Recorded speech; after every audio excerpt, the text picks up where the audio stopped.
Hello students, today we will start class 10 chapter 7 geography lifelines of national economy। Lifelines of national economy किसे कहा जाता है? तो यहाँ पर बात आती है तीन चीज़ों की जिनको कि लाइफलाइंस ऑफ नेशनल इकोनॉमी कहा जाता है। ट्रांसपोर्ट, ट्रेड एंड कम्युनिकेशन, ये तीनों चीज़ें क्या कहलाती हैं? Lifelines of national economy. क्यों कहलाती हैं? क्योंकि विदाउट ट्रांसपोर्टेशन किसी भी कंट्री की इकोनॉमी नहीं चल सकती। किसी भी कंट्री की जो इकोनॉमी है उसमें ज़्यादा से ज़्यादा जो कंट्रीब्यूशन होता है वो ट्रेड का ही होता है। Without trade, transport and communication कोई भी देश जो है वो अपना डेवलपमेंट नहीं कर पाएगा। अब मान लीजिए हमें ट्रेड करना है, हम किसी भी एक चीज़ के बिना दूसरी चीज़ को जो है कंप्लीट नहीं कर सकते। जो हमारी प्रोसेस होती है नेशनल इकोनॉमी को डेवलप करने की, यहाँ पर जो जीडीपी होती है उसका कंट्रीब्यूशन बढ़ाने की, या फिर हमारा जो प्रोडक्शन होता है उसका एक्सपोर्ट और इंपोर्ट करने के लिए, अगर हमें किसी भी चीज़ का एक्सपोर्ट इंपोर्ट करना है तो उसके लिए ट्रांसपोर्ट जो है बहुत ही इम्पोर्टेंट चीज़ है। बिना ट्रांसपोर्ट के ये सारी चीज़ें पॉसिबल नहीं है। हमें किसी देश में, किसी दूसरी कंट्री में अपना मटेरियल सेंड करना है या वहाँ से मंगवाना है, एक्सपोर्ट या इंपोर्ट कोई भी चीज़ करनी है, तो उसके लिए सबसे इम्पोर्टेंट चीज़ क्या होती है? ट्रांसपोर्ट होती है। लेकिन ट्रांसपोर्ट से पहले हमें किसी दूसरी चीज़ की ज़रूरत पड़ती है, वो क्या है? कम्युनिकेशन। कम्युनिकेशन की ज़रूरत बहुत ज़्यादा होती है, क्योंकि विदाउट कम्युनिकेशन हम डिस्कस ही नहीं कर सकेंगे हमें कौन सा मटेरियल चाहिए, कौन सी क्वालिटी चाहिए, कितनी क्वांटिटी उसकी हमें ज़रूरत है। ये सारी चीज़ें किससे ही हो पाएंगी? कम्युनिकेशन से ही हो पाएंगी। अब कम्युनिकेशन के भी अलग अलग टाइप्स हैं जो हम नेक्स्ट जो टॉपिक्स हैं हमारे उसमें डिटेल में पढ़ने वाले हैं, जैसे कि मास मीडिया है या फिर पर्सनल जो मीडिया है उसके थ्रू जो है कम्युनिकेशन किया जाता है। इसके अलावा ट्रेड की बात देखिए, ट्रेड तो सबसे मेन इंपॉर्टेंट चीज़ है किसी भी इकोनॉमी की, जीडीपी की, उसकी ग्रोथ को बढ़ाने के लिए, उसका डेवलपमेंट करने के लिए। अभी यहाँ पर हम बात करते हैं मीन्स ऑफ ट्रांसपोर्टेशन की, मीन्स ऑफ जो है कम्युनिकेशंस की या फिर ट्रेड की। ये तीन चीज़ें हैं जो कि किसी भी कंट्री की लाइफलाइंस हैं। लाइफलाइंस ऑफ नेशनल इकोनॉमी इनको कहा जाता है। अब जो लाइफलाइंस ऑफ नेशनल इकोनॉमी है वो किस तरीके से हेल्प करती हैं? अब देखिए यहाँ पर जो हमारा टॉपिक है means of transport and communication, lifelines of national economy, जो मीन्स ऑफ ट्रांसपोर्टेशन है एंड कम्युनिकेशन है, वो किस तरीके से जो है किसी भी कंट्री की लाइफलाइन हो सकता है, किस तरीके से हेल्प करता है? They help in increasing cooperation and assistance between countries. अलग अलग कंट्रीज़ के बीच में जो असिस्टेंस है और कोऑपरेशन है, सहयोग को बढ़ाना कहाँ किस तरीके से हो पाता है? कम्युनिकेशन की वजह से और ट्रांसपोर्टेशन की वजह से। Easy movement of goods and material between countries, अलग अलग कंट्रीज़ के बीच में अगर हमें गुड्स का मूवमेंट करना है या फिर मटेरियल का, किसी भी चीज़ को लेन देन करना है, एक्सपोर्ट इंपोर्ट करना है, तो वो सब किसकी वजह से पॉसिबल हो पाता है? ट्रांसपोर्ट एंड कम्युनिकेशन की वजह से। Trade and commerce with in the country, किसी कंट्री के अंदर ट्रेड एंड कॉमर्स जो है वो भी पॉसिबल हो पाता है, ट्रेड जो है ट्रांसपोर्ट एंड कम्युनिकेशन की वजह से। रिड्यूसिंग डिस्टेंसेस दस ब्रिंगिंग द वर्ल्ड क्लोजर, पूरे वर्ल्ड को क्लोज लाने में सबसे ज़्यादा जो कंट्रीब्यूशन है वो ट्रांसपोर्टेशन का है। अगर हम पहले की बात करते हैं, जब तक हमारे पास जो मीन्स ऑफ ट्रांसपोर्टेशन है इतनी नई टेक्नोलॉजी नहीं थी, तो उस टाइम पे वर्ल्ड के एक कोने से दूसरे कोने में जाने के लिए जो डिस्टेंस होती थी उसको कवर करना काफ़ी मुश्किल काम होता था। सबसे ज़्यादा जो है वाटर ट्रांसपोर्टेशन का यूज़ किया जाता था। वाटर ट्रांसपोर्टेशन में काफ़ी सारी प्रॉब्लम्स को फेस करना पड़ता था, क्लाइमेटिक कंडीशंस को भी वहाँ पे फेस करना पड़ता था। इसके अलावा वहाँ पे जो टाइम लगता था वो बहुत ज़्यादा लग जाता था। लेकिन आज के टाइम पे जो टेक्नोलॉजी हमारे पास है, जो डेवलपमेंट हुआ है, उसकी वजह से हमारे पास ऐसे ऐसे मीन्स ऑफ ट्रांसपोर्टेशन हैं जिससे कुछ मिनट में ही ये इतने सारे डिस्टेंस कवर की जा सकते हैं या फिर कुछ घंटों में कवर की जा सकती है, जो कि कई दिनों में होती थी। अगर हम बात करते हैं एयर ट्रांसपोर्टेशन की, तो एयर ट्रांसपोर्टेशन से चाहे कितनी भी डिस्टेंस हो वो हम कम से कम टाइम में कवर कर सकते हैं। तो ट्रांसपोर्टेशन की वजह से जो डिस्टेंसेज है पूरे वर्ल्ड की, अगर हम सोचें कि हमें किसी दूसरे कंट्री में जाना है, जो वेस्टर्न कंट्रीज़ है वहाँ पर जाना है, या फिर जो किसी और कंट्री के अंदर भी किसी प्लेस में जाना है, तो वहाँ पर हमारे लिए इजी हो गया है मीन्स ऑफ ट्रांसपोर्टेशन की वजह से आना जाना। Both production and distribution of goods, जो प्रोडक्शन ऑफ गुड्स है एंड डिस्ट्रीब्यूशन ऑफ गुड्स है वो भी इजी हो गया है। क्यों इजी हो गया है? क्योंकि जो मीन्स ऑफ ट्रांसपोर्टेशन है उसकी वजह से हम सामान को एक जगह से दूसरी जगह कहीं भी ले जाकर डिस्ट्रीब्यूट कर सकते हैं। Movement of large number of people and over long distances, जो बड़ी बड़ी दूरियां होती हैं, काफ़ी लंबी लंबी जो डिस्टेंसेस होती हैं, वहाँ पर जो मूवमेंट है लोगों का, या लोगों को एम्प्लॉयमेंट के लिए या फिर किसी और पर्पज़ से एक जगह से दूसरी जगह अगर जाना है, काफ़ी लंबी दूरियां उनको तय करनी है, तो वो भी किसकी वजह से ईजी हो गया है? मीन्स ऑफ ट्रांसपोर्टेशन की वजह से। क्योंकि पैदल चलकर हम इतनी ज़्यादा लंबी लंबी जो डिस्टेंसेज है उनका कवर नहीं कर सकते थे। इसके बाद बात आती है रोडवेज़ की। देखिए, जो मीन्स ऑफ ट्रांसपोर्टेशन है, हमने सबसे पहला पॉइंट यहाँ पर पढ़ा था मीन्स ऑफ ट्रांसपोर्टेशन। तो जो ट्रांसपोर्टेशन है उसको अलग अलग तरीके से हमने यहाँ पे क्लासीफाई किया है। तो फर्स्ट मीन्स ऑफ ट्रांसपोर्टेशन क्या है? Land transport. लैंड ट्रांसपोर्ट यानी कि जो लैंड पार्ट है, स्थल भाग है, उसके ऊपर जो ट्रांसपोर्टेशन होता है वो क्या है? Land transportation. अब जो लैंड ट्रांसपोर्टेशन है उसको भी 3 पार्ट्स में डिवाइड किया जाता है। फर्स्ट है रोड ट्रांसपोर्ट, जो कि सड़कें होती हैं, रोड से जो ट्रांसपोर्ट होता है वो है रोड ट्रांसपोर्टेशन, ठीक है। सेकेंड हमारा है रेलवेज़। जो रेलवे लाइन बिछाई गई हैं उनसे जो सामान को या फिर पैसेंजर्स को एक जगह से दूसरी जगह लाया जाता है, उसकी वजह से जो लाइफ है वो काफ़ी इजी हो गई है। और third means of transportation, land transportation, वो कौन सा है? पाइपलाइंस। पाइपलाइंस जो हैं उनसे जो काफ़ी ज़्यादा मात्रा में जो लिक्विड होता है उसको एक जगह से दूसरी जगह लेकर जाया जाता है। और इसके अलावा जो एक तरीके से हम कह सकते हैं सॉलिड मैटर है, उसको भी पिघला कर एक जगह से दूसरी जगह जो है लेकर जाया जा सकता है। तो फर्स्ट मीन्स ऑफ ट्रांसपोर्टेशन है लैंड ट्रांसपोर्टेशन। लैंड ट्रांसपोर्टेशन को हमने 3 पार्ट्स में डिवाइड किया, road transport, railways and pipelines. इसके बाद अगर हम बात करते हैं रोड ट्रांसपोर्टेशन की, तो उसको भी अलग अलग पार्ट्स में हमने डिवाइड किया है।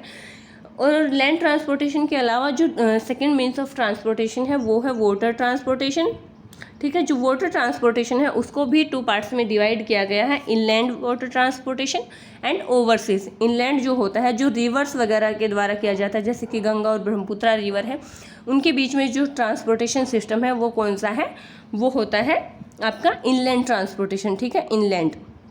इसके अलावा जो समुद्रों से किया जाता है, बड़ी बड़ी डिस्टेंसेज को कवर करने के लिए किया जाता है, उसको क्या कहा जाता है? ओवरसीज। ओवरसीज यानी कि समुद्रों के अंदर इसको किया जाता है। ये कौन सा ट्रांसपोर्टेशन है? Overseas land water transportation. इसके अलावा थर्ड मीन्स ऑफ ट्रांसपोर्टेशन की अगर बात करते हैं तो वो फास्टेस्ट मीन्स ऑफ ट्रांसपोर्टेशन है एयर ट्रांसपोर्टेशन। एयर ट्रांसपोर्टेशन जो है वो भी 2 तरीके से क्लासीफाई किया जा सकता है। उसको हम डोमेस्टिक और इंटरनेशनल जो है ट्रांसपोर्टेशन के नाम से क्लासीफाई कर सकते हैं। डोमेस्टिक का मतलब है घरेलू यानी कि एक ही देश के अंदर, और इंटरनेशनल का मतलब है देश के बाहर किसी दूसरे कंट्री के साथ।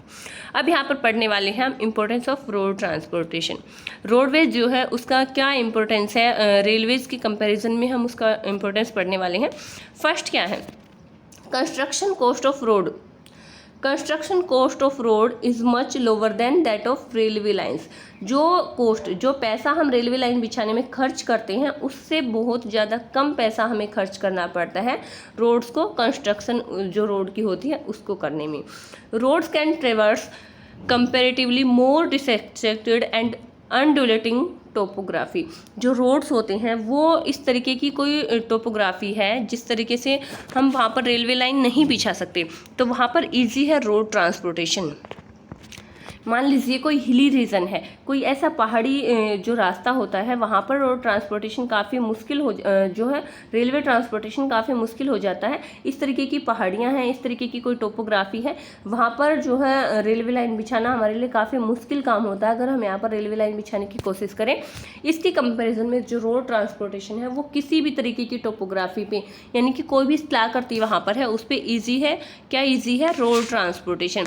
ये क्या हम पढ़ रहे हैं? मेरिट्स ऑफ रोड ट्रांसपोर्टेशन, क्या क्या इंपॉर्टेंस है, किस तरीके से जो रोडवेज है वो रेलवेज के कंपैरिजन में और ज़्यादा महत्वपूर्ण है।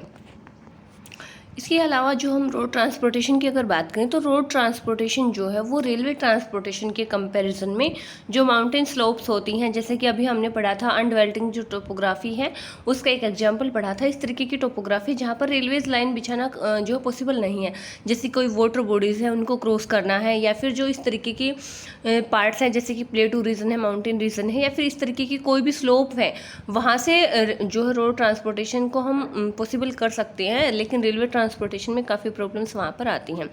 रोड ट्रांसपोर्टेशन जो है वो काफ़ी इकोनॉमिकल है।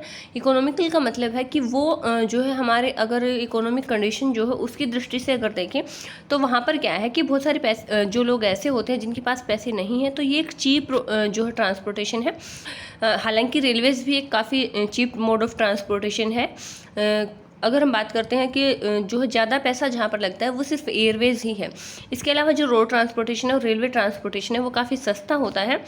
और वहाँ पर जो शॉर्ट डिस्टेंसेस हैं, देखिए अगर हम रेलवेज़ का यूज़ करते हैं तो उसके लिए लॉन्ग डिस्टेंसेस के लिए वो हमारे लिए काफ़ी बेटर है।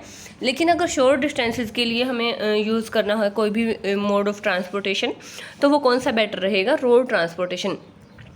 क्यों? क्योंकि देखिए कोई भी रेलवे लाइन है, अगर हम वहाँ तक जाएंगे और हमें सिर्फ थोड़ी डिस्टेंस कवर करनी है, किसी छोटे से जो है आसपास के गांव में जाना है, शहर में जाना है, तो हम क्या करेंगे? हम जब तक रेलवे स्टेशन तक पहुँचेंगे, क्योंकि ऐसा तो होता नहीं है कि हर एक गाँव में रेलवे स्टेशन होता है, किसी पास के शहर में होता है, किसी बड़े गाँव में होता है। तो वहाँ तक जब तक हम जाएंगे तो इससे बेटर है कि हम रोड ट्रांसपोर्टेशन का यूज़ करके अपने जो मंजिल है, जहाँ हमें जाना है, जो हमारा ऐसा स्थान है जहाँ पर हमें जाना है, वहाँ पर पहुँच जाएंगे। ठीक है, तो जो शॉर्ट डिस्टेंसेस होती हैं उनके लिए रोड ट्रांसपोर्टेशन इंपॉर्टेंट होता है। जो रोड ट्रांसपोर्टेशन है वही बेटर होता है। इसके अलावा अगर हम बात करते हैं रोड ट्रांसपोर्टेशन की मेरिट्स की, तो उसमें देखिए रोड ट्रांसपोर्टेशन जो है door to door service provide कराता है।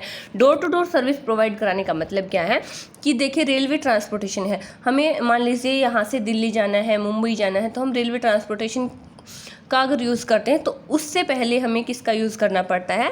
रोड ट्रांसपोर्टेशन का। क्यों? क्योंकि रोड ट्रांसपोर्टेशन ही ऐसा ट्रांसपोर्टेशन है जो हमें door to door service provide कराता है। ये हमारे घर से लेकर जो है हमें किसी भी दूसरे स्थान तक अगर जाना है वहाँ तक अवेलेबल हो सकता है। तो क्या है? Road transportation door to door service जो है हमें प्रोवाइड कराता है। इसके अलावा जो रोड ट्रांसपोर्टेशन है उसमें हम बात करते हैं, यहाँ पर देखिए उसकी एक और मेरिट दी गई है कि जो रोड ट्रांसपोर्टेशन है उसको किस लिए यूज़ किया जाता है। Road transportation is also used as a feeder to other modes of transportation. जैसे कि मैंने अभी बताया था कि हमें किसी बड़े शहर में जाना है, दिल्ली जाना है या मुंबई जाना है या इंडिया के बाहर जाना है, तो ऐसा नहीं होता कि हमारे घर के पास में रेलवे स्टेशन है या फिर हमारे घर के पास में जो है एक तरीके से हम ये कह सकते हैं जो एयरपोर्ट्स हैं या फिर जो सी पोर्ट्स हैं वो हमारे घर के पास नहीं हो सकती। हमने यहाँ पर बात की थी जो modes of means of transportation है उसमें लैंड ट्रांसपोर्टेशन, वाटर ट्रांसपोर्टेशन और एयर ट्रांसपोर्टेशन। तो अगर लैंड ट्रांसपोर्ट से हमें जाना है, रेलवे से हमें जाना है या फिर जो हमें एयरप्लेन से जाना है या फिर जो हमें वाटरवेज से जाना है, तो उन सब के लिए हमें किसकी ज़रूरत पड़ेगी? रोड ट्रांसपोर्टेशन की। मान लीजिए यहाँ पर हमारा घर है, हमें किसी भी जगह पे जाना है, हमें यूज़ करना है एयर ट्रांसपोर्ट को, तो हमें एयरपोर्ट तक जाना पड़ेगा। तो ये डिस्टेंस हम कैसे कवर करेंगे? रोड ट्रांसपोर्टेशन से। इसके अलावा हमें जो है कोई भी जो हमारी यात्रा है वो हमें समुद्री मार्ग से करनी है, वाटरवेज से करनी है, तो यहाँ से यहाँ तक की जो डिस्टेंस है, हमारे घर से सी पोर्ट तक की जो डिस्टेंस है वो कैसे कवर होगी? रोड ट्रांसपोर्टेशन के। इसी तरीके से रेलवे स्टेशन से लेकर हमारे घर तक की जो भी डिस्टेंस है वो हम किससे कवर करेंगे? रोड ट्रांसपोर्टेशन से। तो इस तरीके से जो रोड ट्रांसपोर्टेशन है वो दूसरे मोड्स ऑफ ट्रांसपोर्टेशन को यूज़ करने के लिए भी इम्पोर्टेंट है, एक कड़ी का काम वहाँ पर करता है। इसके बाद बात करते हैं जो रोड ट्रांसपोर्टेशन है उसकी कैपेसिटी की। 6 classes of roads in India according to their capacity. जो रोड्स की कैपेसिटी है उसके अकॉर्डिंग जो रोड ट्रांसपोर्टेशन है उसको अलग अलग तरीके से क्लासीफाई किया गया है। तो सबसे पहले बात आती है गोल्डन क्वाड्रिलेटरल सुपर हाईवेज़ की। जो गोल्डन क्वाड्रिलेटरल सुपर हाईवेज़ हैं उसमें हम बात करें तो वो एक मेजर रोड डेवलपमेंट प्रोजेक्ट के द्वारा जो है लिंक किया गया है दिल्ली, कोलकाता, चेन्नई और मुंबई से। 4 बड़े शहर हैं जिनको कि एक दूसरे से मिलाया गया है, दिल्ली, कोलकाता, चेन्नई और मुंबई। इसको जो है 6 लेन वाला सुपर हाईवे कहा जाता है। इंडिया के जो 4 फेमस सिटीज़ हैं, बड़ी बड़ी सिटीज़ हैं, उन सबको मिलाने वाली जो योजना है उसको क्या कहा जाता है? Golden quadrilateral super highways. स्वर्णिम चतुर्भुज योजना एक तरीके से चतुर्भुज बनाती है। अगर हम मैप के अंदर इसको देखते हैं, देखिए यहाँ पर आप क्लियर देख सकते हैं, ये जो इंडिया के 4 शहर हैं, यहाँ पर दिल्ली है, आप अच्छे से देख सकते हैं, ठीक है। यहाँ पर मुंबई है, सॉरी दिल्ली मैंने जो थोड़ा सा दूर बना दिया, यहाँ पर देख सकते हैं आप, ठीक है, दिल्ली, मुंबई, नीचे चेन्नई है और यहाँ पर आपका कोलकाता वेस्ट बंगाल के अंदर। तो इन चारों बड़े शहरों को, ये जो येलो कलर से ये जो लाइन वाला 6 लेन वाला जो रोड एक दूसरे को से जॉइंट कर रहा है चारों बड़े शहरों को, इसको क्या कहा जाता है? गोल्डन क्वाड्रिलेटरल सुपर हाईवेज या स्वर्णिम चतुर्भुज योजना। ये एक तरीके से चतुर्भुज बन जाती है, 4 भुजाओं वाले ये जो रोड ट्रांसपोर्टेशन है इसको कहा जाता है। ठीक है, इसके बाद यहाँ पर हम पढ़ने वाले हैं जो ईस्ट वेस्ट कॉरिडोर है और नॉर्थ साउथ कॉरिडोर जो है वो भी देख लीजिए मैप में। ये देखिए यहाँ से सिलचर से लेकर जो है पोरबंदर तक, ये जो रेड कलर से रिप्रेजेंट कर रखा है ये आपका क्या है? ईस्ट वेस्ट कॉरिडोर, और ये नॉर्थ साउथ कॉरिडोर। ये ठीक है, ये क्या है? देश के चारों भागों को आपस में मिलाते हैं, आपस में जोड़ता है। The North-South corridor linking Srinagar, Jammu Kashmir and Kanyakumari, Tamil Nadu and East-West corridor connected Silchar, Assam and Porbandar, Gujarat are part of this project। हमने अभी बात की थी गोल्डन क्वाड्रिलेटरल सुपर हाईवेज की, तो उसी का एक पार्ट है, उसी प्रोजेक्ट का एक पार्ट है जो कि नॉर्थ से साउथ, नॉर्थन पार्ट और साउथन पार्ट जो है उसको कनेक्ट करता है। नॉर्थ में श्रीनगर यानी कि जम्मू कश्मीर के अंदर श्रीनगर से लेकर तमिलनाडु में कन्याकुमारी तक ये जो है कनेक्ट करता है, देश के अलग अलग पार्ट से होकर गुजरता है। और ईस्ट वेस्ट कॉरिडोर जो है वो सिलचर, असम, पोरबंदर, गुजरात को जो है आपस में कनेक्ट करता है। इसके अलावा हम बात करते हैं, they are made to reduce the time and distance between the mega cities of India.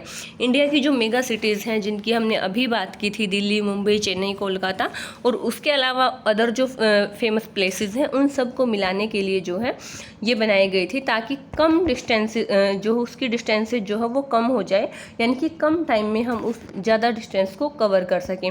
अगर मान लीजिए ये रोड नहीं है, ये जो रोड बनाए गए हैं ये डायरेक्ट कनेक्ट किए गए हैं, ठीक है। अगर हमें इन रोड्स की फैसिलिटी नहीं मिलती तो ये जो छोटे छोटे रोड है हमें यहाँ से पता नहीं कहाँ से होते हुए यहाँ आना पड़ता है, इसीलिए डायरेक्ट यहाँ से यहाँ तक इसको कनेक्ट कर दिया गया है। इसी तरीके से जो मेजर 4 सिटीज़ हैं उनको भी आपस में कनेक्ट कर दिया गया है। अगर ये बड़े रोड नहीं होते तो हमें इस तरीके से कहीं से घूमते हुए और एक जगह को ढूंढते हुए वहाँ तक पहुँचना पड़ता, तो ये इसका बेनिफिट है। नेशनल हाईवेज़ जो 6 लेन वाले हाईवेज़ हैं, उसके अलावा जो सेकंड नंबर पे आते हैं वो क्या है? National highways. नेशनल हाईवेज जो है वो मेजर सिटीज़ को कनेक्ट करते हैं, कंट्री के अलग अलग पार्ट्स जो होती हैं, और इनको जो है मेंटेन करने का जो काम है वो किसके द्वारा किया जाता है? इनका जो मेंटेनेंस है CPWD के द्वारा किया जाता है। CPWD कौन है? Central public works department. जितने भी जो नेशनल हाईवेज़ हैं उनका बनाने का और उनको मेंटेन करने का जो रिस्पॉन्सिबिलिटी होती है वो किसकी होती है? CPWD की होती है, सेंट्रल पब्लिक वर्क्स डिपार्टमेंट की होती है। इसके अलावा जो नेशनल हाईवेज़ हैं, 7 नेशनल हाईवेज़ हैं। वाराणसी और कन्याकुमारी का जो हाईवे है वो सबसे लॉन्गेस्ट हाईवे है इंडिया का। टोटल कितने हैं? 7 हाईवेज़ हैं, और सबसे लॉन्गेस्ट हाईवे कौन सा है? वाराणसी एंड कन्याकुमारी वाला जो हाईवे है वो क्या है? लॉन्गेस्ट हाईवे है। इसके बाद आता है स्टेट हाईवे। जो स्टेट हाईवेज़ होते हैं वो किस किस को लिंक करते हैं? वहाँ पर हमने पढ़ा था कि जो 4 मेजर सिटीज़ हैं उनको कनेक्ट करने वाली जो योजना है वो कौन सी है? स्वर्णिम चतुर्भुज योजना, गोल्डन क्वाड्रिलेटरल जो है हाईवेज़। वो कौन से थे? 6 लेन वाली। 6 लेन वाली का मतलब क्या होता है? देखिए जो 2 लेन वाली होती है उसमें क्या होता है, एक में जो मतलब ट्रांसपोर्टेशन होता है उसमें जो ट्रैफिक होते हैं वो इस डायरेक्शन में जाते हैं, दूसरे में इस डायरेक्शन से आते हैं, यानी कि यहाँ से आएंगे यहाँ से जाएंगे। इस तरीके से ये कौन से हो गए? 2 लेन वाले। इसी तरीके से 6 लेन वाले जो है हाईवेज़ होते हैं। स्टेट हाईवेज़ की बात अगर करते हैं तो स्टेट हाईवेज स्टेट की जो कैपिटल है और उसके जो डिफरेंट डिस्ट्रिक्ट्स हैं, जितने अलग अलग ज़िले हैं उन सबको आपस में कनेक्ट करते हैं। जो डिस्ट्रिक्ट हेडक्वार्टर्स हैं और जो स्टेट कैपिटल है उनको आपस में कनेक्ट करने वाले जो रोड्स होते हैं वो कौन से हैं? स्टेट हाईवेज़ हैं। ये जो स्टेट हाईवेज़ हैं इनका बनाने का काम और इनको मेंटेन करने का जो वर्क है वो किसके द्वारा किया जाता है? PWD के द्वारा किया जाता है, पब्लिक वर्क डिपार्टमेंट। वो किसके द्वारा किया जाता था? CPWD, ठीक है, सेंट्रल पब्लिक वर्क डिपार्टमेंट। ये किसके द्वारा किया जाता है? PWD, public work department. और जो है इस तरीके के जो रोड होते हैं वो ये जो PWD वर्क करता है ये कहाँ कहाँ पर करता है, स्टेट में करता है, और जो यूटीज़ होती हैं यानी कि यूनियन टेरिटरीज जो होती हैं वहाँ पर वर्क करता है। इसके बाद जो रोड है वो है डिस्ट्रिक्ट रोड्स। जो डिस्ट्रिक्ट रोड्स होते हैं वो किस किस को कनेक्ट करते हैं? These roads connect the district headquarters with other places of the district. ये जो डिस्ट्रिक्ट हेडक्वार्टर है उसको डिस्ट्रिक्ट के अलग अलग प्लेसेस से कनेक्ट करने वाले जो रोड्स होते हैं उनको क्या कहा जाता है? डिस्ट्रिक्ट रोड कहा जाता है। और इनको मेंटेन करने की जो रिस्पॉन्सिबिलिटी होती है वो किसके ऊपर होती है? जिला परिषद के ऊपर होती है। देखिए स्टेट जो हाईवेज है उसमें हमने पढ़ा था, स्टेट हाईवे जो क्या करते हैं वो डिस्ट्रिक्ट हेडक्वार्टर्स को किससे करते हैं? जो स्टेट की कैपिटल होती है उससे कनेक्ट करते हैं। लेकिन यहाँ पर डिस्ट्रिक्ट हेडक्वार्टर जो है वो स्टेट जो डिस्ट्रिक्ट के अलग अलग पार्ट्स हैं, अलग अलग जो प्लेसेस हैं, विलेजेस हैं, सिटीज़ हैं, उनसे कनेक्ट किए जाते हैं। अब बात आती है अदर रोड्स की। देखिए जो रूरल रोड्स होते हैं जो कि किसी रूरल एरिया को, किसी भी मतलब ग्रामीण क्षेत्र को, कोई विलेज है, कोई टाउन है, उनको आपस में कनेक्ट करते हैं, ठीक है, उनको क्या कहा जाता है? Other roads. इसकी जो कंस्ट्रक्शन होती है या फिर मेंटेनेंस होता है इसका, वो किसके द्वारा किया जाता है? प्रधानमंत्री ग्रामीण सड़क योजना स्कीम जो है उसके द्वारा किया जाता है। ये जो प्रधानमंत्री ग्रामीण सड़क योजना स्कीम चलाई गई थी ये स्पेशली इन्हीं जो विलेजेस को जोड़ने के लिए, जो छोटे छोटे गांव होते थे जहां तक रोड ट्रांसपोर्टेशन नहीं था उन्हीं के लिए चलाई गई थी। तो जितने भी किसी भी डिस्ट्रिक्ट के अंदर या जो छोटे मोटे गाँव होते हैं उनको आपस में कनेक्ट करने के लिए इस तरीके की सड़कें जो है बनाई जाती हैं। कई बार जो है ये जो है कच्ची सड़कें भी हो सकती हैं। इसके बाद बात आती है बॉर्डर रोड्स की। जो बॉर्डर रोड्स होते हैं उनका जो कंस्ट्रक्शन है और मेंटेनेंस है वो बॉर्डर रोड्स ऑर्गेनाइजेशन के द्वारा किया जाता है। और ये कंट्री के ऐसे एरियाज़ में किया जाता है जहाँ पर जो है बॉर्डर एरियाज़ होते हैं, जैसे कि जो नॉर्थ ईस्टर्न बॉर्डर एरियाज़ है वहाँ पर इस तरीके के रोड बनाए जाते हैं। ये देखिए आप इसमें पिक्चर में देख भी सकते हैं। Traffic on north eastern border road ये अरुणाचल प्रदेश के अंदर है। इसके अलावा हिली जो ट्रैक्स होते हैं ये भी आप देख सकते हैं, अदर रोड्स के अंदर आएंगे हिली ट्रैक्स, ठीक है। इस तरीके से यहाँ पर क्या है, हो सकता है यहाँ पे कोई विलेज है, यहाँ पे घाटी के अंदर कोई विलेज बसा हुआ है, ये हिल टॉप के ऊपर बसा हुआ है, तो उनको कनेक्ट करने के लिए ये यहाँ से जो है रास्ता बनाया गया है। ये हिली ट्रैक्स होते हैं, ये भी अदर रोड्स के अंदर आते हैं। Importance of railways in India. India में रेलवे का क्या इंपॉर्टेंस है? जो second most important mode of transportation है लैंड ट्रांसपोर्टेशन का, वो क्या है? रेलवेज है। रेलवेज का काफ़ी इंपॉर्टेंस है इंडिया के अंदर। रेलवेज की जो स्टार्टिंग है वो कब की गई थी? देखिए 1854 में सबसे पहले जो ट्रेन चली थी, मुंबई से थाने चली थी, उसने 34 किलोमीटर की जो डिस्टेंस है उसको कवर किया था। उसके बाद से जो है डे बाई डे इसका और ज़्यादा डेवलपमेंट होता गया है। जो मोड ऑफ ट्रांसपोर्टेशन है लैंड ट्रांसपोर्टेशन का, major mode of transportation railway transportation काफ़ी इंपॉर्टेंट हो जाता है। देखिए जो रेलवे है उसकी वजह से काफ़ी चीज़ें ऐसी हैं जो पॉसिबल हो गई हैं, जैसे कि कोई भी बिज़नेस हमें करना है, साइट सीइंग या फिर जो पिलग्रिमेज होते हैं, कोई भी तीर्थ स्थल है उन सब पे जाना, अपने काफ़ी ज़्यादा से ज़्यादा लगेज के साथ वहाँ पर जाना, ये सारी चीज़ें हमारे लिए जो पॉसिबल हो पाए रेलवे ट्रांसपोर्टेशन की वजह से। क्योंकि जो रेलवे ट्रांसपोर्टेशन है वो कम टाइम में ज़्यादा डिस्टेंस को कवर कर सकता है। इंडियन रेलवे जो है नेशनल इंटीग्रेशन में भी काफ़ी महत्वपूर्ण है, काफ़ी उसका इम्पोर्टेंस है। और इंडिया की जो नेशनल इकोनॉमी है उसमें भी इसका काफ़ी जो है योगदान रहा है, कंट्रीब्यूशन रहा है। अब कुछ फैक्टर्स की बात करते हैं। Factors which influence the distribution pattern of railway network in India. India के अंदर रेलवे नेटवर्क को कौन कौन सी चीज़ें प्रभावित करती हैं जिसकी वजह से रेलवे का जो डिस्ट्रीब्यूशन है, वो डिस्ट्रीब्यूशन का मतलब है कि पूरे देश में ऐसा नहीं होता कि हर एक जगह पर रेलवे लाइन बिछी हुई हो। बहुत सारी ऐसी जगह होती हैं जहाँ पर रेलवे लाइन होती है और बहुत सारी ऐसी भी जगह होती हैं जहाँ पर रेलवे लाइन नहीं होती। तो क्या रीज़न है, किसको किस तरीके से क्लासीफाई किया गया है? तो यहाँ पर बहुत सारे फिजियोग्राफिक फैक्टर्स भी वर्क करते हैं, इकोनॉमिक फैक्टर भी वर्क करते हैं और कुछ एडमिनिस्ट्रेटिव फैक्टर्स भी हैं जो यहाँ पर वर्क करते हैं। अगर रेलवे डेंसिटी की बात कर, देखिए रेलवे डेंसिटी का मतलब है कि रेलवेज का घनत्व, जो 1 वर्ग किलोमीटर का एरिया है वहाँ पर कितनी रेलवे लाइन बिछी हुई हैं, ये क्या होता है? रेलवे डेंसिटी होती है। तो ये जो रेलवे डेंसिटी है ये नॉर्थर्न प्लेन में सबसे ज़्यादा है। क्यों है ज़्यादा यहाँ पर? क्योंकि यहाँ पर जो लैंड पार्ट है, प्लेन एरिया ज़्यादा है, या जहाँ पर प्लेन एरिया होगा वहाँ पर जो है रेलवे लाइन बिछाना ईजी होता है, किसके कंपैरिजन में, हिली एरियाज़ के कंपैरिजन में। इसके अलावा यहाँ पर पॉपुलेशन डेंसिटी भी ज़्यादा है, यानी कि यहाँ पर जनसंख्या ज़्यादा है, ज़्यादा लोग यहाँ पर रहते हैं, और यहाँ पर रिच एग्रीकल्चरल सोर्सेज हैं, यानी कि यहाँ पर एग्रीकल्चरल वर्क ज़्यादा होती हैं। अगर हिली टेरेंस की बात करते हैं या वहाँ पर क्या है, रेलवे ट्रांसपोर्टेशन काफ़ी कम है, क्योंकि पहाड़ी एरिया के अंदर रेलवे लाइन बिछाना काफ़ी मुश्किल काम होता है। इसी तरीके से जो पेनिनसुलर रीजन है, पेनिनसुलर रीजन का मतलब है कि जो प्रायद्वीपीय भारत है, जो साउथर्न पार्ट है इंडिया का, वहाँ पर भी रेलवे लाइंस की जो अधिकता नहीं है, काफ़ी कम पाई जाती हैं। और जो रेलवे ट्रैक्स हैं जो है वो हिली एरियाज़ में कम पाए जाते हैं। प्लेटू रीजन यानी कि जो पेनिनसुलर रीजन है इंडिया का, वहाँ पर कम पाए जाते हैं। क्यों? क्योंकि इनको बनाना, इनका जो कंस्ट्रक्शन है वो काफ़ी मुश्किल हो जाता है, डिफ़िकल्ट हो जाता है। अगर हिमालय माउंटेन रीजन्स की बात करते हैं तो वहाँ पर भी अनफेवरेबल क्लाइमेट है रेलवेज़ के कंस्ट्रक्शन के लिए, क्योंकि वहाँ पर जो रिलीफ है, रिलीफ का मतलब होता है ऊंचावच, जिस तरीके से वहाँ पर पहाड़ी एरिया है इस तरीके से हाई रिलीफ है। अब ये जो हाई रिलीफ है यहाँ पर जो रेलवे लाइन बिछाना काफ़ी मुश्किल काम है। इस तरीके से रेलवे लाइन नहीं बिछाई जा सकती। अगर पहाड़ी को काट कर बनाए भी तो सिर्फ यहाँ पर रेलवे लाइन बिछाई जा सकती है। और इसके अलावा दूसरा रीज़न क्या है कि वहाँ पर जो पॉपुलेशन है वो कम है। अब देखिए, इतनी कम पॉपुलेशन में जो रेलवे लाइन है आप सबको पता है इम्पोर्टेंट नहीं होगी, क्योंकि जो रेलवे है वो ज़्यादा से ज़्यादा सवारी या ज़्यादा से ज़्यादा सामान ढोने के लिए बनाई जाती हैं। तो ऐसे में वहाँ पर ज़्यादा पॉपुलेशन होना ज़रूरी है, लेकिन वहाँ पर पॉपुलेशन बहुत ही कम है और वहाँ पर इकोनॉमिक जो अपॉर्चुनिटीज़ हैं उनकी भी कमी है। Lack of economic opportunities and sparse population and high relief जो रेलवे कंस्ट्रक्शन है वो क्या है, अनफेवरेबल है। हिमालयन जो माउंटेन रीजन है, हिमालय माउंटेन रीजन की जगह वहाँ पर जो है रेलवे ट्रांसपोर्टेशन काफ़ी मुश्किल है।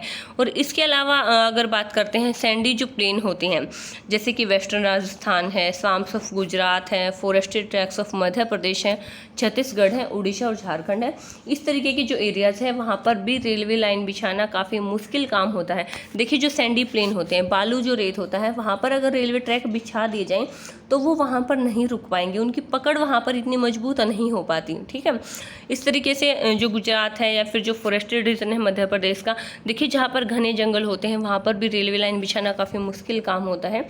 इसी तरीके से छत्तीसगढ़, उड़ीसा और झारखंड का जो रीजन है वो भी ऐसा है कि वहाँ पर ज़्यादा रेलवे लाइन बिछाना पॉसिबल नहीं है। इसके बाद बात आती है पाइपलाइंस की। देखिए, पाइपलाइंस में क्या होता है कि ज़मीन के अंदर पाइप्स बिछा दी जाती हैं, ज़मीन की खुदाई करके, और उन पाइप्स के थ्रू ट्रांसपोर्टेशन किया जाता है लिक्विड मैटर का। यहाँ से उसको डाला जाता है और अलग अलग एरियाज़ में पहुँचाया जाता है, जैसे कि एलपीजी, सीएनजी गैसेस का भी किया जाता है। और लिक्विड में जो पेट्रोलियम, पानी, इन सब चीज़ों का किया जाता है। पानी को भी एक जगह से दूसरी जगह पहुँचाया जाता है। इसके अलावा जो ऑयल होते हैं, क्रूड ऑयल है या फिर जो पेट्रोलियम प्रोडक्ट्स हैं, नेचुरल गैस है, उन सबको क्या किया जाता है, एक जगह से दूसरी जगह पहुँचाया जाता है।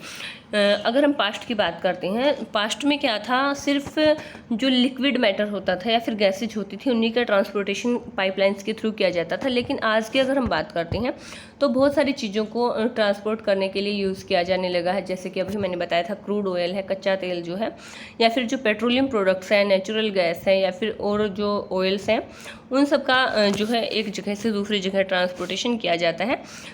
गैस फील्ड से रिफाइनरीज तक उनका जो है ट्रांसपोर्टेशन किया जाता है, किसके थ्रू, पाइपलाइंस के थ्रू। और कई बार तो क्या होता है, सॉलिड जो मैटर होता है, जो ठोस पदार्थ होता है, उसको भी पिघलाकर जो है पाइपलाइंस के थ्रू ट्रांसपोर्टेशन किया जाता है। इसके अलावा जो फर्टिलाइजर्स फैक्ट्रीज हैं वहाँ तक भी मटेरियल को पहुँचाया जाता है, थर्मल पावर प्लांट्स तक भी मटेरियल को पहुँचाया जाता है पाइपलाइंस के through. Solid can also be transported through a pipeline when converted into slurry. Slurry का मतलब होता है कि उसको पिघला दिया जाता है हाई टेम्परेचर पे। हाई टेम्परेचर पे पिघलाने के बाद जो स्लरी होती है उसको भी ट्रांसपोर्ट किया जा सकता है। सॉलिड का जो पिघला हुआ रूप होता है उसको भी जो है पाइपलाइन से ट्रांसपोर्टेशन किया जा सकता है। अब देखिए, यहाँ पर कुछ रिफाइनरीज के नाम दे रखे हैं जहाँ से ट्रांसपोर्टेशन किया जाता है, जैसे कि बरूनी है, मथुरा है, पानीपत है। ये ऐसे रिफाइनरीज हैं जहाँ पर कुछ गैस बेस्ड फर्टिलाइज़र प्लांट्स हैं और वहाँ तक उनका जो मटेरियल है उसको पहुँचाने के लिए पाइपलाइंस का यूज़ किया जाता है। इसके अलावा जो पाइपलाइंस हैं उसके लिए जो है काफ़ी जो मिनरल्स होते हैं उनको एक जगह से दूसरी जगह ट्रांसपोर्ट करने में भी जो है काफ़ी ईजी है। इसी तरीके से जो ट्रांसपोर्टेशन है उसमें देखिए पाइपलाइंस के अगर हम मेरिट्स की बात करते हैं तो सबसे पहले अगर बात करें कि पाइपलाइन जो है उसमें एक तो जो खर्चा लगता है, जो कॉस्ट होती है वो क्या होती है, लो कॉस्ट होती है। लो कॉस्ट क्यों होती है? क्योंकि एक बार पाइपलाइन बिछाने के बाद उसको काफ़ी लंबे टाइम तक यूज किया जा सकता है और इसके अलावा वहाँ पर कोई ज़्यादा मेंटेनेंस नहीं होता कि बार बार उसके जो है मेंटेनेंस करना पड़ता है, इस तरीके की प्रॉब्लम्स जो है नहीं आती। 3 important networks of pipeline transportation in the country. India में अगर हम बात करते हैं तो कौन कौन से फील्ड्स हैं जहाँ पर जो है पाइपलाइंस की हेल्प से ट्रांसपोर्टेशन किया जाता है। तो सबसे पहले बात करते हैं from oil field in upper Assam to Kanpur. Assam से कानपुर के बीच में एक पाइपलाइन बिछाई गई है जहाँ पर पाइपलाइंस के थ्रू ट्रांसपोर्टेशन किया जाता है। इसके अलावा from Salaya in Gujarat to Jalandhar in Punjab. Gujarat में सलाया एक जगह है जहाँ वहाँ से पंजाब में जालंधर तक एक पाइपलाइन बिछाई गई है और एक गैस पाइपलाइन जो है हजीरा गुजरात में है, वहाँ से कहाँ तक है, जगदीशपुर उत्तर प्रदेश में है।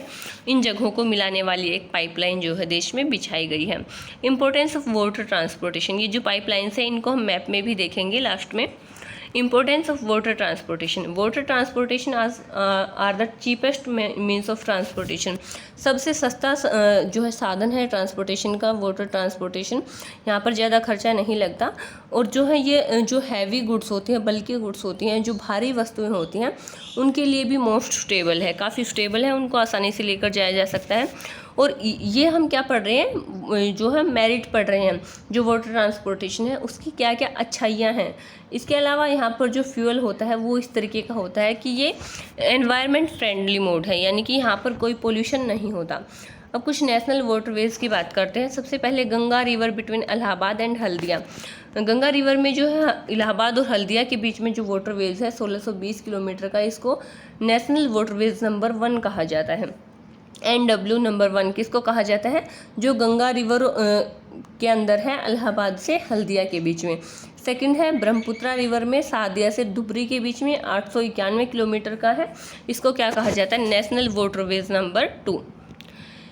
इसके बाद थर्ड है the west coast canal in Kerala, Kottapuram, Kollam, Udyogamandal and चंपकरा।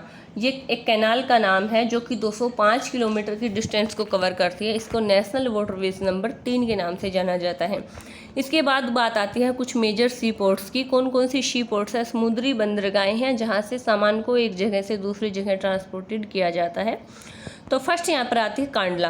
Kandla जो है वो पहली पोर्ट है जो कि सब आज़ादी के बाद आफ्टर इंडिपेंडेंस जो है डेवलप की गई थी। कौन सी बंदरगाह है? कांडला बंदरगाह है। ये कहाँ पर है? गुजरात में है। और इसकी जो वॉल्यूम ऑफ ट्रेड है वो जो है काफ़ी ज़्यादा है। देखिए जब इसमें प्रेशर बढ़ गया था तो बाद में मुंबई पोर्ट को जो है डेवलप किया गया था ताकि जो कांडला सी पोर्ट के ऊपर ज़्यादा बर्डन है वो कम हो सके। और कांडला जो है एक टाइडल पोर्ट है, ठीक है। टाइडल पोर्ट का मतलब है जवारीय जो है बंदरगाह है। इसके बाद सेकंड नंबर पे आते हैं मुंबई। मुंबई जो है बिगेस्ट पोर्ट है, सबसे बड़ी स्पीशियस नेचुरल जो है पोर्ट है मुंबई पोर्ट। और इसको जो है वेल सेल्टर्ड हार्बर भी कहा जाता है। क्यों कहा जाता है? ये नेचुरल हार्बर क्यों है? क्योंकि ये प्राकृतिक रूप से बनी है। इसके बाद थर्ड नंबर पे आते हैं जवाहरलाल नेहरू पोर्ट। जवाहरलाल नेहरू पोर्ट जो है उसको जो है बनाया गया था, वो एक मैन मेड है और इसको जो है एक हब पोर्ट के रूप में भी यूज़ किया जाता है। जब मुंबई पोर्ट के ऊपर बर्डन ज़्यादा हो गया था, ज़्यादा प्रेशर वहाँ था, तो किसको यूज़ किया जाने लगा था? जवाहरलाल नेहरू पोर्ट का यूज़ किया जाने लगा था। इसके बाद बात आती है मारमागांव पोर्ट की। यहाँ पर स्पेलिंग गलत है 4th नंबर पे, ठीक है। मारमागांव पोर्ट जो है वो कहाँ पर है? गोवा में है। और इसमें भी काफ़ी एक्सपोर्ट जो हो इम्पोर्ट इंडिया में किया जाता है, क्योंकि इंडिया में 50% जो आयरन ओर का एक्सपोर्ट है वो कहाँ से किया जाता है? इसी पोर्ट से किया जाता है, मारमागांव पोर्ट से, जो कि कहाँ पर है? गोवा में है। इसके बाद बात आती है न्यू मंगलूर पोर्ट की। न्यू मंगलूर पोर्ट जो है वो कुदेरमुख जो माइंस हैं वहाँ से आयरन ओर का एक्सपोर्ट करने के लिए काफ़ी इम्पोर्टेंट है। कोची जो है वो भी उसका भी काफ़ी ज़्यादा महत्व है भारत में। ये भी एक नेचुरल हार्बर है। तूतीकोरिन तमिलनाडु में है। और ये जो पोर्ट है ये भी एक नेचुरल हार्बर है और इसमें काफ़ी जो वैरायटी से इंपोर्ट किया जाता है, एक्सपोर्ट किया जाता है, जैसे कि श्रीलंका और मालदीव है, वहाँ से व्यापार किया जाता है। चेन्नई जो है, चेन्नई एक ओल्डेस्ट आर्टिफिशियल पोर्ट है। देश की सबसे पुरानी कृत्रिम बंदरगाह जो है चेन्नई है। आर्टिफिशियल का मतलब है मैन मेड है। और जो है इसकी रैंक जो है मुंबई के बाद दूसरे नंबर पे आती है वॉल्यूम ऑफ ट्रेड में, और जो है कार्गो के जो ट्रांसपोर्टेशन होता है उसमें। इसके बाद विशाखापट्टनम।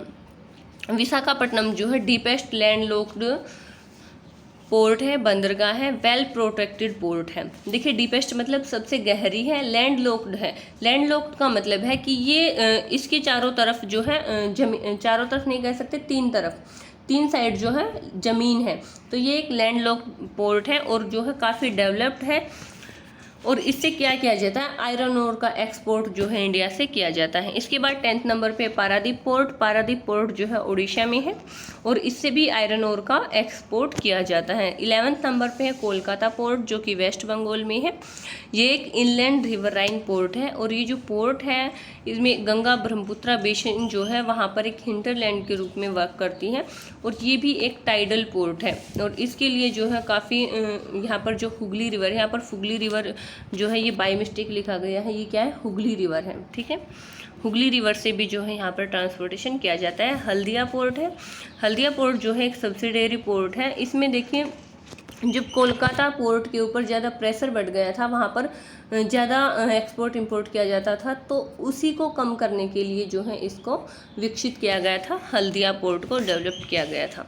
इसके बाद आती है एयरवेज। Importance of Airways. देखिए जो एयरवेज है वो भी एक अच्छा जो है फास्टेस्ट मोड ऑफ ट्रांसपोर्टेशन है। यहाँ पर हम बात करते हैं इसकी मेरिट्स की, तो देखिए आज के टाइम पे जो एयरवेज है वो फास्टेस्ट मोड ऑफ ट्रांसपोर्टेशन है। फास्टेस्ट का मतलब है सबसे ज़्यादा तेज़ गति से यहाँ पर हम जो है डिस्टेंसेस को कवर कर सकते हैं कम से कम टाइम में। मोस्ट कंफर्टेबल है, हमारे लिए बहुत ही ज़्यादा कंफर्टेबल है। एक इस तरीके का मीन्स ऑफ ट्रांसपोर्टेशन है जिससे हम बहुत ही ईजीली जो है एक जगह से दूसरी जगह काफ़ी लंबी डिस्टेंसेस को काफ़ी कम टाइम में कवर कर सकते हैं। और अगर बात करें इसके सामने आने वाली डिफ़िकल्टीज़ की, तो चाहे किसी भी तरीके के टेरेंस हो, हाई माउंटेन्स हो, या फिर बहुत ही ज़्यादा ड्राई रीजन हो, डेजर्ट्स हो, डेंस फॉरेस्टेड एरियाज़ हो, या फिर कोई भी ओशियनिक स्ट्रेचेज हो, वहाँ से हम आसानी से उन सबको क्रॉस कर सकते हैं एयरवेज से। क्योंकि जो एयरवेज है उससे इन सारी चीज़ों के ऊपर कोई इफ़ेक्ट नहीं पड़ता कि हम कैसे एरिया से जो है जा रहे हैं। हम मान लीजिए किसी समुद्र के ऊपर से उड़ रहे हैं, या फिर किसी भी जो है ऐसे रीजन से उड़ रहे हैं जहाँ पर बहुत ज़्यादा फॉरेस्टेड एरिया है या फिर कोई डेजर्ट एरिया है, तो इन सब चीज़ों का, इन सभी टेरेंस वगैरह का कोई इफ़ेक्ट नहीं पड़ता।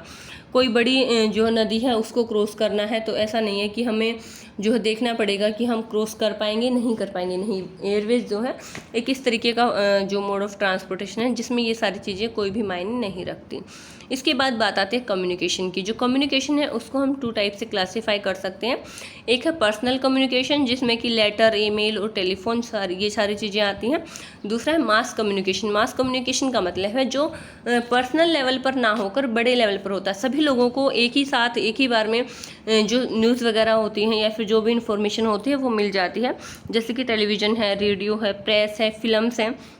ये ऐसा नहीं है कि एक बार में एक ही इंसान देख सकता है, सभी एक साथ इसको देख सकते हैं, इसलिए क्या है, ये मास कम्युनिकेशन है। जो मेल है उसके अलग अलग टाइप हैं, जैसे कि इंडियन पोस्टल डिपार्टमेंट में जो है अलग अलग तरीके से मेल किए जाते हैं। फर्स्ट क्लास मेल होता है।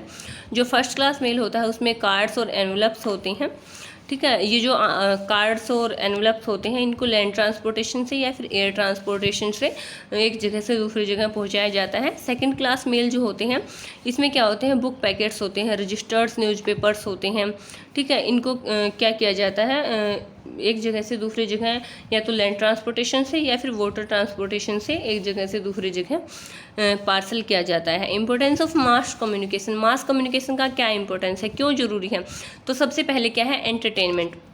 मनोरंजन का एक काफ़ी अच्छा साधन है और इसकी वजह से अवेयरनेस आती है, लोगों में जागरूकता आती है, सभी लोगों तक जो नेशनल प्रोग्राम और पॉलिसीज़ हैं वो पहुंच पाते हैं। देखिए, अगर हम न्यूज़ चैनल्स पे ये सारी चीज़ें नहीं देखें तो हम तक पहुंचने में काफ़ी लंबा टाइम उनको लग सकता है। जो अलग अलग प्रोग्राम गवर्नमेंट के द्वारा चलाए जाते हैं, पॉलिसीज़ गवर्नमेंट के द्वारा चलाई जाती हैं, इसके अलावा जो नेशनल और रीजनल या फिर लोकल लैंग्वेज में बहुत सारे जो है प्रोग्राम चलाए जाते हैं, वो सब भी किसकी वजह से लोगों तक पहुंच पाते हैं, मास कम्युनिकेशन की वजह से ही पहुंच पाते हैं। अगर हम बात करते हैं डेमोक्रेसी में, किसी भी डेमोक्रेटिक कंट्री में काफ़ी इम्पोर्टेंस होता है, काफ़ी महत्व होता है मास कम्युनिकेशन का। क्योंकि देखिए, मान लीजिए कोई भी एग्रीकल्चर सेक्टर में किसी फार्मर की हेल्प करने के लिए कोई ऐसे पॉलिसी चलाई गई है गवर्नमेंट के द्वारा, अगर वो फार्मर्स तक पहुंचानी है तो सबसे अच्छा साधन होता है न्यूज़ चैनल्स का, जो है टेलीफोन या फिर टेलीविज़न या फिर जो नेटवर्क वगैरह हैं, उन सब के द्वारा जो है ये सारी चीज़ें आसानी से एक जगह से दूसरी जगह पहुंचाई जा सकती हैं। इंडिया में अगर बात करते हैं टेलीविज़न चैनल की, तो नेशनल टेलीविज़न चैनल है उसका क्या नाम है, दूरदर्शन। जो दूरदर्शन है उससे काफ़ी कम टाइम में इंफॉर्मेशन जो है वो पूरे देश में पहुंचाई जा सकती है, जो टेलीविज़न होते हैं उनसे। इसके अलावा जो न्यूज़पेपर्स हैं उनसे भी, वो भी मास कम्युनिकेशन का ही एक पार्ट है और उनसे भी किसी भी न्यूज़ को बहुत जल्दी हम पहुंचा सकते हैं एक जगह से दूसरी जगह। जो न्यूज़पेपर है इंडिया में वो काफ़ी सारी लैंग्वेजेस में पब्लिश्ड होते हैं, प्रकाशित होते हैं, जैसे कि हिंदी में होते हैं ज़्यादातर, उसके अलावा इंग्लिश और उर्दू में भी होती हैं। और इंडिया जो है वो लार्जेस्ट प्रोड्यूसर है किसका, फिल्म्स का। फिल्म वगैरह जो प्रोड्यूस की जाती है वो ज़्यादातर कहाँ पर की जाती है, इंडिया में की जाती हैं। इसके अलावा बात आती है इंटरनेशनल ट्रेड की। इंटरनेशनल ट्रेड का मतलब क्या है, गुड्स एंड सर्विसेज का एक्सचेंज होना, एक या एक से अधिक दो या दो से अधिक देशों के बीच में एक्सचेंज होना गुड्स एंड सर्विसेज का क्या कहलाता है, इंटरनेशनल ट्रेड कहलाता है। International trade is defined as the exchange of goods and services between 2 और more countries. It is also जो है considered as economic barometer because advancement of international trade of a country leads to economic prosperity. किसी भी country में जो trade है उसका काफ़ी महत्व होता है, क्योंकि ये एक इकोनॉमिक बैरोमीटर के रूप में भी कंसिडर्ड किया जा सकता है। क्योंकि इंटरनेशनल ट्रेड की जो एडवांसमेंट है, यानी कि ये ज़्यादा एडवांस हो चुका है, काफ़ी टेक्नोलॉजी यहाँ पर यूज़ की जा सकती हैं, इसी वजह से किसी भी कंट्री की जो इकोनॉमिक प्रोस्पेरिटी है वो बढ़ती है, इनकम बढ़ती है, जीडीपी में जो है वृद्धि होती है, बहुत ही ज़्यादा प्रोडक्शन अगर होगा, एक्सपोर्ट इंपोर्ट ज़्यादा किया जाएगा, जो है फॉरेन एक्सचेंज आएंगे, तो उन सब से कोई भी कंट्री जो है वो ज़्यादा डेवलप्ड होगी। बैलेंस ऑफ ट्रेड, देखिए बैलेंस ऑफ ट्रेड का मतलब क्या होता है, the difference between export and import is known as balance of trade. देखिए, किसी भी कंट्री के एक्सपोर्ट और इंपोर्ट के बीच में जो डिस्टेंस होती है, जो एक तरीके से कह सकते हैं जो डिफरेंस वहाँ पर होता है, उसको क्या कहा जाता है, बैलेंस ऑफ ट्रेड कहा जाता है। मान लीजिए हम दूसरे देशों को जो चीज़ें दे रहे हैं, एक्सपोर्ट जो हम कर रहे हैं वो हमारा ज़्यादा है और हमारा इंपोर्ट कम है, तो इसका मतलब क्या है, ये बैलेंस ट्रेड है, मतलब संतुलित व्यापार है। लेकिन अगर हमारे इंपोर्ट ज़्यादा है और हमारे एक्सपोर्ट कम है, तो इसका मतलब क्या है, ये बैलेंस ट्रेड नहीं है। हम दूसरे देशों को जो चीज़ें हैं वो कम बेच रहे हैं, दूसरे देशों से ज़्यादा खरीद रहे हैं, इसका मतलब ये ट्रेड जो है बैलेंस्ड नहीं है।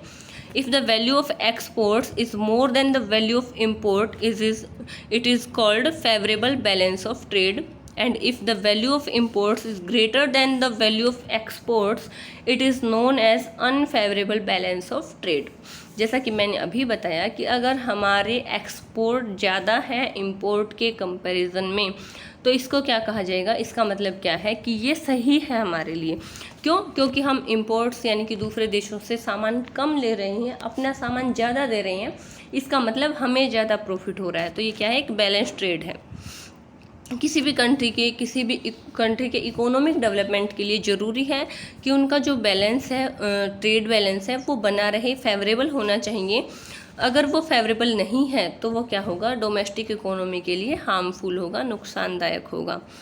Importance of tourism as a trade, ये हमारा लास्ट टॉपिक है, इंडिया में जो टूरिज़्म है उसका क्या इम्पोर्टेंस है। अगर हम बात करते हैं टूरिज़्म की, तो टूरिज़्म इंडिया में काफ़ी फॉरेन एक्सचेंज अर्न करता है। फॉरेन एक्सचेंज का मतलब है विदेशी मुद्रा। जो विदेशी मुद्रा है वो इंडिया में टूरिज़्म से कैसे आती है, क्योंकि जो फॉरेन टूरिस्टर हैं वो इंडिया में विजिट करते हैं और वहाँ से हमें क्या मिलता है, पैसा मिलता है। कोई भी ऐसा मोन्यूमेंट है जिसको देखने के लिए फॉरेन टूरिस्टर आ रहे हैं, हमने वहाँ पर उनके लिए क्या लगा दिया, टिकट्स लगा दी, और उन टिकट से क्या होगी, हमारी अर्निंग होगी। जैसे कि ताजमहल है, ठीक है, या फिर कोई और भी बिल्डिंग है, लाल किला है, इस तरीके की फेमस बिल्डिंग्स जिनको देखने के लिए जो फॉरेन टूरिस्टर हैं वो इंडिया में आते हैं, और उनसे हम क्या कलेक्ट करते हैं, फॉरेन एक्सचेंज हम उनसे कलेक्ट करते हैं। लगभग 2.6 मिलियन जो फॉरेन टूरिस्टर हैं वो इंडिया में हर साल विजिट करते हैं, और लगभग 15 मिलियन लोग जो हैं वो डायरेक्टली इंगेज्ड हैं टूरिज़्म इंडस्ट्री के अंदर। टूरिज़्म जो है उसकी वजह से नेशनल इंटीग्रेशन जो है वो भी काफ़ी प्रमोट होता है, और ये जो है हमें लोकल हैंडीक्राफ्ट्स और कल्चरल जो हमारी एक्टिविटीज़ होती हैं उनको काफ़ी सपोर्ट करता है। जैसे कि हम हरियाणा में एक बात करते हैं, सूरजकुंड का मेला लगता है, वहाँ पर क्या होता है, हैंडीक्राफ्ट को काफ़ी इम्पोर्टेंट जो है समझा जाता है। बहुत सारी ऐसी हैंडमेड चीज़ें होती हैं जिसको हाई प्राइसेस पे बेचा जाता है, और जो फॉरेन टूरिस्टर होते हैं उनको काफ़ी खुश होकर लेकर जाते हैं। इसी तरीके से जो ट्रेड है वो जो हमारा कल्चर और जो हेरिटेज है उसके लिए भी काफ़ी इम्पोर्टेंट है, क्योंकि इंटरनेशनल जो अंडरस्टैंडिंग है हमारे कल्चर और हेरिटेज के प्रति वो क्या होती है, काफ़ी डेवलप होती हैं इसकी वजह से। इसके अलावा जो फॉरेन टूरिस्टर हैं इंडिया में काफ़ी जगह पर आते हैं। इसके अलावा इको टूरिज़्म, देखिए इको टूरिज़्म का मतलब है कि जो हमारा टूरिज़्म है वो ऐसा होना चाहिए, इको फ्रेंडली होना चाहिए। इसके अलावा कुछ एडवेंचर टूरिज़्म भी हैं, कल्चरल टूरिज़्म भी हैं, कुछ मेडिकल टूरिज़्म है, या फिर कुछ बिजनेस टूरिज़्म है। इसको अलग अलग तरीके से क्लासीफाई किया जाता है पर्पज़ के बेस पे, कि जो हमने टूरिज़्म को अपनाया है, यानी कि जो टूरिस्टर यहाँ पर आए हैं वो किस पर्पज़ से आए हैं। वो नेचर को मतलब जो हमारे नेचुरल हेरिटेज हैं, जो हमारा कल्चर है उसको देखने के लिए आए हैं, किसी एडवेंचर के लिए यहाँ पर आए हैं, कल्चरल जो टूरिज़्म है उसके लिए आए हैं, या फिर अपने किसी बिजनेस के काम के लिए आए हैं। तो उस तरीके से उसको क्लासीफाई किया जाता है। कुछ ऐसे फेमस प्लेसेस की हम बात करते हैं यहाँ पर, जहाँ पर जो फॉरेन टूरिस्टर हैं आते हैं इंडिया में। राजस्थान है, गोवा है, जम्मू कश्मीर है, temple towns of south India है, वहाँ पर जो है काफ़ी फॉरेन टूरिस्टर आते हैं। इसके अलावा हम बात करते हैं नॉर्थ ईस्टर्न स्टेट्स की, वहाँ पर भी काफ़ी सारे जो टूरिस्टर हैं वो आते हैं, और ये एक पोटेंशियल हमारे लिए पार्ट है। पोटेंशियल मतलब संभावना है कि जो नॉर्थ ईस्टर्न स्टेट्स हैं उनको काफ़ी डेवलप्ड किया जाए, ताकि वहाँ पर भी जो फॉरेन टूरिस्टर आएँ उन जगहों को देखें, उनको इतना ज़्यादा अट्रैक्टिव बनाया जाए कि वहाँ पर भी टूरिस्टर आएँ। इसके अलावा जो इंटीरियर पार्ट ऑफ हिमालय है, हिमालय के जो इंटीरियर पार्ट्स हैं उनको भी ज़्यादा डेवलप किया जाना चाहिए, ताकि वहाँ पर और ज़्यादा से ज़्यादा टूरिस्टर आएँ। तो ये हमारे लिए क्या है, पोटेंशियल प्लेसेस हैं टूरिस्ट के लिए। पोटेंशियल का मतलब है संभावना है कि फ्यूचर में हम इन जगहों को इतने ज़्यादा डेवलप कर सकते हैं कि वहाँ पर फॉरेन टूरिस्टर आएँ। अब देखिए आप ये नेशनल हाईवेज़ का मैप देख चुके हैं। इसमें हमने देखा था ईस्ट वेस्ट कॉरिडोर और नॉर्थ साउथ कॉरिडोर, और इसके अलावा जो गोल्डन क्वाड्रिलेटरल सुपर हाईवेज़ की जो योजना थी उसमें भी हमने देखा था कि जो 4 मेजर सिटीज़ हैं उनको मिलाया गया है। इंडिया की 4 मेगा सिटीज़ इनको कहा जाता है, उन सबको मिलाया गया है। इसके अलावा जो सेकंड मैप हमारा है उसमें हम रेलवेज़ को देखने वाले हैं। ये आपको फिल करने की ज़रूरत नहीं है, सिर्फ आपको देखना है कि किस तरीके से रेलवे का नेटवर्क इंडिया में है। और देखिए आप क्लियर देख सकते हैं कि जो इंडिया में जम्मू कश्मीर वाला पार्ट है वहाँ पर हिली रीजन ज़्यादा होने की वजह से क्या है, रोड जो रेलवेज़ हैं उनकी डेंसिटी बहुत ही ज़्यादा कम है। जो नॉर्थन प्लेन है वहाँ पर ज़्यादा है। प्लेन एरिया में जो रेलवेज़ है, रेलवे ट्रैक है, उनको बिछाना काफ़ी ईजी होता है। इसके अलावा ये जो आपका मैप है इसमें देख सकते हैं मेजर सी पोर्ट्स और इंटरनेशनल जो एयरपोर्ट्स हैं उनको। ये आप देखिए अमृतसर में है, ठीक है। राजासांसी एयरपोर्ट जो है काफ़ी बार एग्जाम में पूछा जाता है, कहाँ पर है, ये अमृतसर में पंजाब के अंदर। ये दिल्ली में है, इंदिरा गांधी इंटरनेशनल एयरपोर्ट है, ठीक है। 2 एयरपोर्ट्स की हमने बात की है यहाँ पर, एक तो है राजासांसी और दूसरा है इंदिरा गांधी इंटरनेशनल एयरपोर्ट। इसके बाद बात करते हैं शी पोर्ट्स की। ये गुजरात में आप कांडला शी पोर्ट देख सकते हैं। मुंबई के अंदर जो है आप जवाहरलाल नेहरू शी पोर्ट देख सकते हैं, और छत्रपति शिवाजी इंटरनेशनल एयरपोर्ट यहाँ पर है। यहाँ पर मुंबई में शी पोर्ट और एयरपोर्ट दोनों हैं। एयरपोर्ट कौन सा है, छत्रपति शिवाजी, और शी पोर्ट जवाहरलाल नेहरू। इसके अलावा यहाँ पर देखिए जो ये वाला वेस्ट बंगाल वाला पार्ट है, यहाँ पर हल्दिया पोर्ट है, कोलकाता है, ठीक है, और नेताजी सुभाष चंद्र बोस जो है इंटरनेशनल एयरपोर्ट यहाँ पर है। इसके अलावा पारादीप उड़ीसा के अंदर है, क्या है ये, सी पोर्ट है। यहाँ पर हम दोनों को इकट्ठा ही पढ़ रहे हैं, सी पोर्ट और एयरपोर्ट्स को। सी पोर्ट्स अब तक हमने जो है पढ़ी हैं, कांडला जवाहरलाल नेहरू मुंबई के अंदर है, और हल्दिया, ठीक है, और कोलकाता पारादीप। इसके बाद है विशाखापट्टनम, ये आप देख सकते हैं, ठीक है। हैदराबाद एयरपोर्ट, देखिए ये जो यहाँ पर आपको जो है क्लियरली इंडेक्स में रिप्रेजेंट कर रखा है कि सी पोर्ट्स को किस तरीके से दिखा रखा है और एयरपोर्ट्स को किस तरीके से। ये मार्मागांव है, गोवा के अंदर है, ठीक है। ये मीनबक्कम चेन्नई के अंदर है, new Mangalore port, Cochin port, और इसके अलावा नीचे है आपका तूतीकोरिन, ये देखिए, ठीक है, तूतीकोरिन। और ये तिरुवनंतपुरम में क्या है, इंटरनेशनल एयरपोर्ट है। तो ये हमने मेजर शीपोर्ट्स और इंटरनेशनल एयरपोर्ट्स को भी यहाँ पर डिस्कस कर लिया है। यहाँ पर आपका चैप्टर जो है फिनिश होता है। उम्मीद करती हूँ आपको अच्छे से समझ में आया होगा। Thank you, have a good day.